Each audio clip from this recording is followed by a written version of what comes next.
Welcome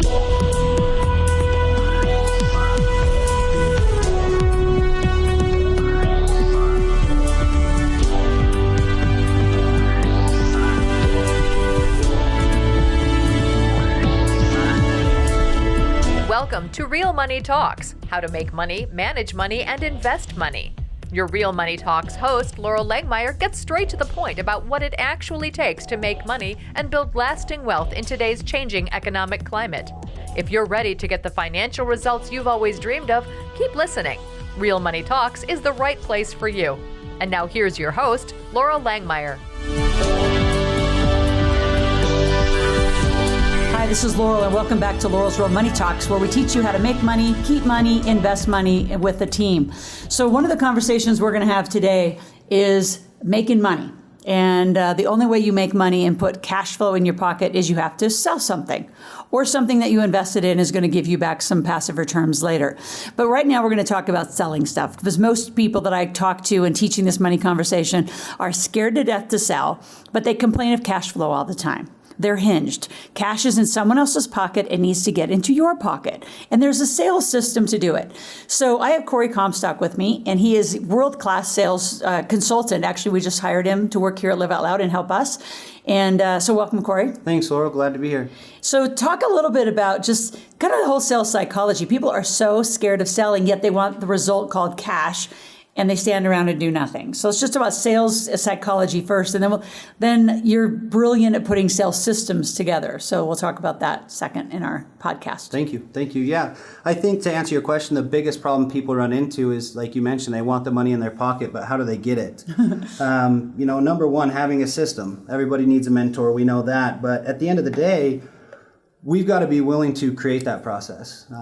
A lot of people wing it. They think that they're a salesperson, so they can sell anything. At the end of the day, if you don't have a process, it doesn't work. You have to have a process that you work on every time the same way and fine-tune that process. So what are some of the steps? We're going to break it down for those that are listening. And remember, there's people from, I think, about 79 countries. There are people from all over the world listening. They all need to make money. It starts with a lead, right? So we can talk about lead generation maybe later, but let's just say they have leads. They've been to an event, they've been networking, and they have a database. What would be just kind of really micro walk through a sales system that somebody, that has one or two, even 3, 4 people on a team that they could do? Okay, good question. So number one, we need to figure out what you need from them, right? What do you want from those people? How are you trying to figure out, or what are you trying to figure out from that lead? You need to come up with some questions. The biggest problem salespeople make in today's age is they want to do the majority of the talking. Something true. I learned in the early days is, God gave us 2 ears and 1 mouth for a reason, so we listen twice as much as we talk. So that's something to keep in mind. We need to ask questions. We don't have to sell them. They sell themselves based on what they need. So have a basic set of questions, regardless of what it is. If they're looking to generate more income, if they're looking for ways to place their money, if they're looking for deductions, whatever it might be, you need to ask those questions right out of the gate. Let them talk and listen, right? Yeah, and someone I want to just take you back to, because you said you have to find out what you're selling them. So in our vernacular, we call that a sales funnel. And don't you find, though, that a lot of people, like you said, just get on and talk, and there's not a direction to the sale? Absolutely. So when you say, speak to or give advice to, really, when you say, what are you going to sell them? Like, you're talking products, services, like, you have something in mind. Mm-hmm. So talk about, because you're very intentional and directional. Yes, absolutely. So, for example, let's say that someone wants to learn how to make money with Laurel, mm-hmm. right? So I reach out to one of Laurel's customers, one of Laurel's leads, and immediately I'm going into questions. I introduce myself. What do you do for a living? How long have you done that?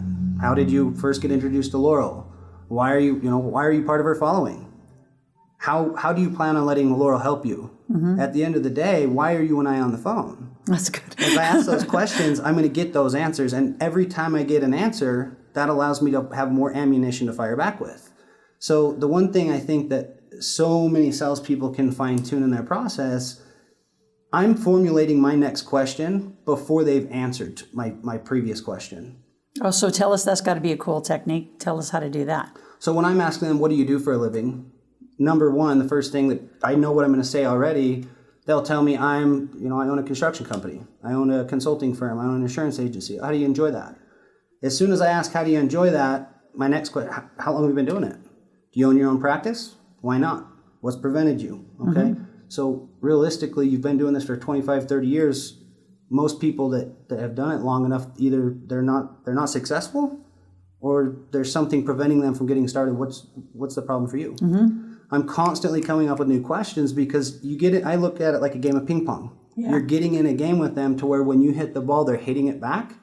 And imagine your question, they're going to answer. But if you start answering questions, you open up a can of worms that now you're an unpaid consultant.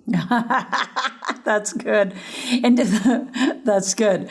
Actually, I have to ask that question because it's right along that question. So don't you find that most people also not only become an unpaid consultant, they actually are validating that they have something worthy to tell somebody, so they almost become the coach or the consultant. They're doing the work that they should have been paid to do. Exactly.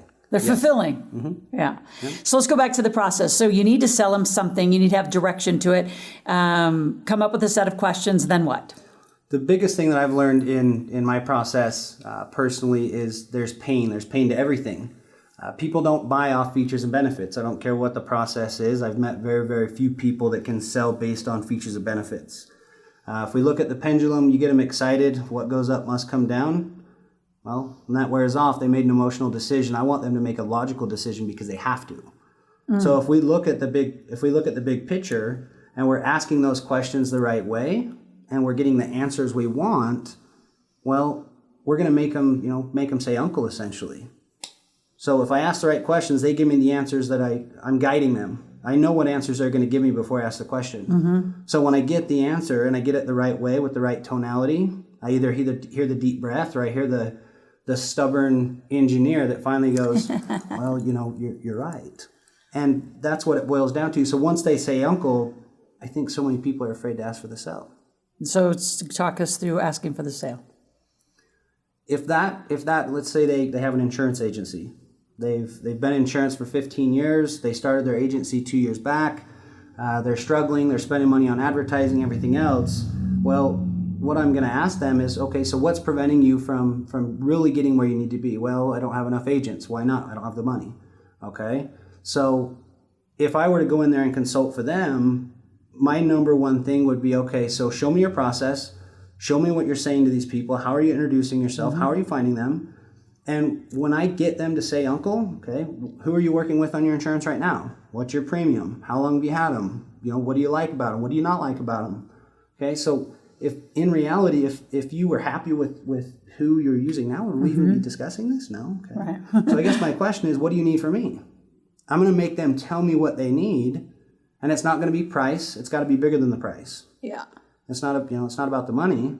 It's about what are they not providing you. So what I'm going to do is just basically make them say uncle on everything they don't like, and I'm going to make sure I hear them say uncle, because I can ask the same questions to 10 different people, and I might have to ask 3 questions to one person to get them to say uncle. I might have to ask 20 to another. And uncle, for all of you listening, means I need help. Yeah. And I need specific help. I give up. Yeah. Right? I can't do anymore. So once they say uncle, what am I going to do to ask for the sell? I'm going to ask them, okay, so if you can see something, or if I can provide something that actually allows you to get where you need to be, if I can provide a solution to that problem, what are you willing to do? Again, you guys, what you notice is I'm asking a question again. I can tell them all day long that I can fix their problem. I can create a solution, but it's me saying it. Right. People have big mouths. Well, if they watch my feet and I say, listen, if you can see a way.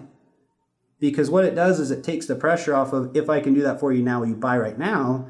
If you can see a way to do this, what would that mean to you? Yeah. Okay. How long have you been looking for us? Okay. So if I can provide that, and if you can see that, when are you ready to get started? Right. I love that. I love that transitional question. When are you ready?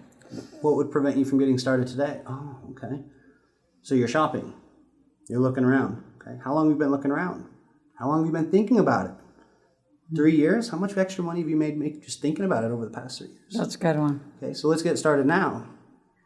We have to gauge their temperature, though. And how do you gauge their temperature? Questions. And then at what point do you actually ask for the credit card or the wire or the check or the money? When I ask them all of the right questions and I get them lined up or to say uncle, I'm going to ask them at that point, because there's a point where you can oversell, which I think we can all agree on. When they say uncle, I'm going to ask them what do you think we should do? And when they tell me, well, how does the process, what do I got to do? Do you need a credit card? And I've had a lot of people argue this with me. I'm not going to take their credit card right then. I'm going to push them back because we all want what we can't have. So most salespeople, commitment move. Yeah, Good right? commitment move. Most salespeople, the second they're offered a credit card, they're going to jump on it. Perfect. Let's get started. Well, what kind of credibility does it provide when you ask another question? Well, I'm curious, why do you think it would be a good move for me to work with you? Not only is that the ultimate takeaway, but it's also the ultimate, okay, this individual actually cares if he or she can help me. This person actually cares if this is the right fit. Not to mention, I'm going to get objections right then, opposed to getting those objections tomorrow or next week when they haven't had a consultant on the phone with them or in person with them for the past 45 minutes. Yeah. So I can pull the objections, but the beauty is if they said uncle before you ask for the sell, like you should every single time, you're not going to have that. They're going to tell you what they want to do. They want to give you the credit card. You're going to ask them why. And they're going to tell you all the same things that you already asked them, but it's coming out of their mouth, so it means much, much more than you telling them why they're in trouble. And it's a recommitment. So if you've been listening, so there's a system. So number one, what are you selling? What are your prices? And be very directional about your questions. Come up with a lot of questions, which we call scripting. So I'm going to give you some of the sales words to that. And then as you're scripting, so in that, Cory, like, how did you get so good at questions? Because I know that's what's going on in the minds of everyone listening out there is how did you get so good at the questions and the scripting? Because then, once you do that, you're clarifying there's a commitment, there's also posturing, and then there's a recommitment. So there's stages to the sales system. But to that, how did you get really good at questioning? A mentor. Yeah, me too. I couldn't do it without him. And the other thing too is, have you ever practiced in a mirror? Every day for the first 2 years. In the shower, in front of the mirror, driving to work, talking to myself. And where was your best effectiveness, though? Was it with a mentor and other people? Yeah. Yeah. Absolutely. My joke is that the mirror doesn't talk back, and the mirror doesn't have a credit card. So I am a huge believer in the reinforcement, and would you also agree that everyone listening, it needs to become their own script? So even we can provide every script, every detail, and if it's not authentically their conversation, correct. It's odd. So, Cory, thank you for all of that insight. It's one of the biggest things I hear with all my clients is I'm not making enough cash, and my question is, how much have you been selling?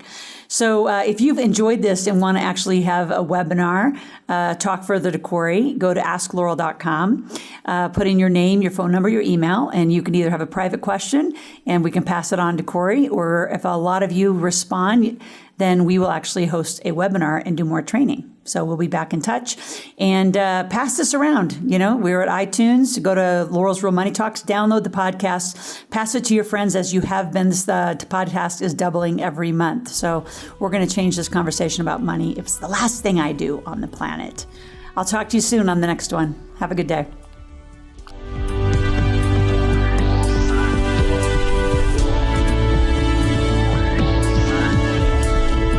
Thank you for joining Laurel for this segment of Real Money Talks, how to make money, manage money, and invest money. To continue this new conversation and to find free resources to support your wealth creation, visit asklaurel.com/podcast gifts. That's ASKLORAL.com/podcast gifts. Thanks for listening and join us again soon. New episodes are released every week.